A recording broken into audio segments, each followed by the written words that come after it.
হাসনাত বিয়ে করছে, সারজিৎ বিয়ে করছে, কার টাকায়? এতদিন টাকা ছিল না? এতদিন কি মায়ের বাপরা কি পারে নাই? আমার ব্যর্থতা তাই মাইনা নিছি। আমার ব্যর্থতা না থাকলে কি আজকে এখানে আসেছে? আরে সমন্বয়করা, এদের চামড়া থাকবো না। আমাদের বরাদ্দ টাকা নিয়ে ওরা রাজনীতি করবো, এটা আমরা মাইনা নেব নয় না।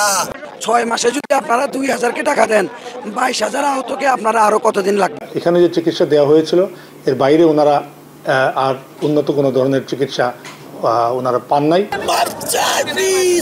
ভুল হয়ে গেছে বাবা, আমাদের ভুল হয়ে গেছে, মাফ করে দাও। আরে সমন্বয়করা, এদের চামড়া থাকবো না। আমরা এদেরকে গাড় দিছি, এই জন্য আজকে ওরা অসমন্বয়ক। এই সমন্বয়করা আজকে এদের ভিতরে লোক ঢুকে গেছে গা, দেখছে সমন্বয়ক এক কোয়ারিগারি টাকা পাওয়া যায়, এখন এমপি মন্ত্রীর লোক ঢুকে গেছে গা। ওরা এমপি মন্ত্রী হওয়ার জন্য যে পরিমাণ কাজ করতেছে তার নিম্নতম কাজও আমাদের জন্য করে নাই। আপনারা দেখছেন যে তারা রাজনৈতিক দল গঠন করে এমপি মন্ত্রী হওয়ার জন্য যে পরিমাণ পরিশ্রম করতেছে, অথচ আমাদের আত্মত্যাগের বিনিময়ে তারা আজকে সমন্বয়ক, আমাদের আত্মত্যাগের বিনিময়ে তারা আজকে উপদেষ্টা। তারা দেখছে সমন্বয় করার পরে কারিগরি টেয়া পাওয়া যায়, ওর মনের মধ্যে লোভ জন্মাইছে যে আমরা সামনে এমপি মন্ত্রী হবো, আমরা কারিগরি টাকা হবো। আর এই আন্দোলনের আগেও তো এই সমন্বয়করা 5 জনের চা খাইলে 1 জনের পকেটে দিতে পারে নাই। এখন এত বড় বড় দামি গাড়ি চড়ে কৈতিকা, এরা কোন আল্লাহর দুনির প্রদীপ পাইছে?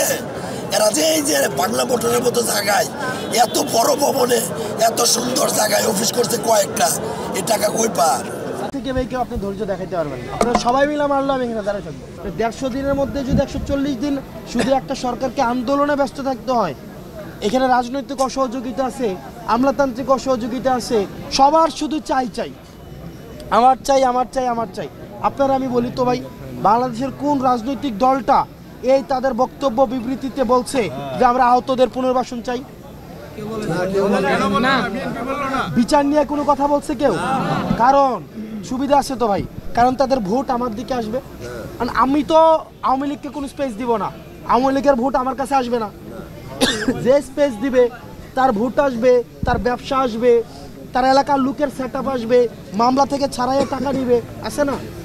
আমরা ভাই এটার জন্য একসাথে আমাদের কাজ করতে হবে।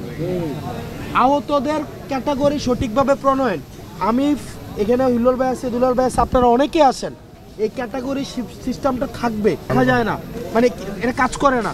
তারা কি আপনি ডি ক্যাটাগরিতে দিবেন?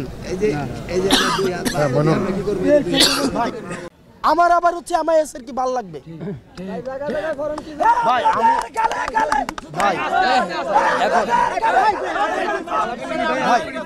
আমি কথাগুলো একটু শুনেন। এবার বলেন, আমার জিনিসটা বুঝেন। এবার দেখেন, আপনাদের মধ্যে আপনি কি বলতে পারবেন আপনাদের মধ্যে বিভাজন করা হয় নাই? বিভাজন করা হয় নাই, আপনাদেরকে নিয়ে পলিটিক্স করা হয় নাই। আপনার শোনেন, আপনাদেরকে নিয়ে কি পলিটিক্স চলতেছে আমি বলি। আপনাদেরকে গতকাল যখন ওখানে বসেছিলেন, ইয়ার সামনে প্রথমে নামছেন, আমার সাথে মিটিং করতে আসছে, আয়শা বলতেছে ভাই ফাইন, আমাদের কয়েকজনকে করে দেন, ব্যবস্থা করে দেন, আমরা আন্দোলন থামাইতেছি। আজকে যখন আপনি যখন আজকে এখানে এই যে এখানে বসছেন, আজকেও কি একটা পক্ষ বলে নাই যে আমরা আন্দোলন চাই না, করি না, আবার আপনারা বলছেন আন্দোলন বলেন? ভাই একটা জিনিস দেখেন, আপনারা একজনকে বলতেছেন দালাল, আরেকটা পক্ষ বলতেছে আপনাদেরকে ভুয়া। আপনাদেরকে কি ভাই নিউজ হয় না আপনাদেরকে নিয়ে এনআই হসপিটালে? আপনি আমারে দেখেন হয়েছে কিনা, আপনাদেরকে নিউজ হয় নাই, জন্মদিন সেলিব্রেট করতেছেন, আপনাদেরকে নিয়ে কি হচ্ছে আরো নেতিবাচক হয় নাই ভাই? আমার দেখেন হয়েছে কিনা। এবার আমি আপনাদেরকে একটা কথা বলি, এটা কি আপনাদের গ্রহণযোগ্যতা কমায় নাকি বাড়ায়? হ্যাঁ, এই যে মারামারি আজকে দেখেন, আমার একটা জিনিস বুঝেন, এই যে মারামারিটা হয়েছে,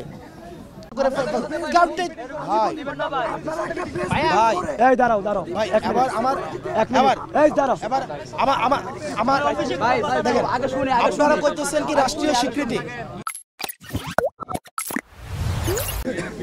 ভাই ক্যাটাগরিটা থাকবে। আমি শেষ করি ভাই, এতক্ষণ কথা বলছিলাম, একটা কথা বলি।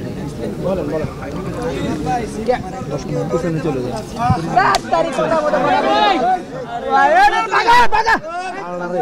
কথার ভিতর বা মাত্র ঢুকা দেওয়া বয়ে থাকে ভাই। আমার থেকে ভাই কেউ আপনি ধৈর্য দেখাইতে পারবেন না। আপনারা সবাই মিলে মারলো আমি এখানে দাঁড়ায় থাকবো, আমার এই ধৈর্যটা আছে ভাই। এই যে ক্যাটাগরি সিস্টেমটা, এটা আমি 4 দিন আগেও আমাদের উপদেষ্টা নাহিদ মহোদয়কে বলেছি, এবং উনি ইনস্ট্যান্ট আমার সামনে ফোন দিয়েছে, ফোন দিয়ে বলতেছে যে না ভাই অনেকে আছে ইন্টারনাল, দেখলে মনে হবে সুস্থ, কিন্তু ইন্টারনালি এমনভাবে মানে হচ্ছে ইনজোর্ড হয়েছে, লাইফ টাইম ইনজোর্ড, সুতরাং এটাকে আপনারা ইয়ে করতে পারেন। সিভিল সার্জনের কাছে দিচ্ছেন, সিভিল সার্জনকে আহতরে চিনে, সে আমার সামনে এটা বলছে। তার মানে ভাই এটা হয়ে যাবে অপারেশন ডেট, আজকে সোমবার অফিস শুরু হয়েছে। আমি বললাম এই উইকের মধ্যে যদি এটা বাতিল না হয়, আপনি উপদেষ্টার ইয়াতে আসেন, আমার ওই দিন আমি এই গেট ভাঙার জন্য আমি আপনার সাথে থাকবো।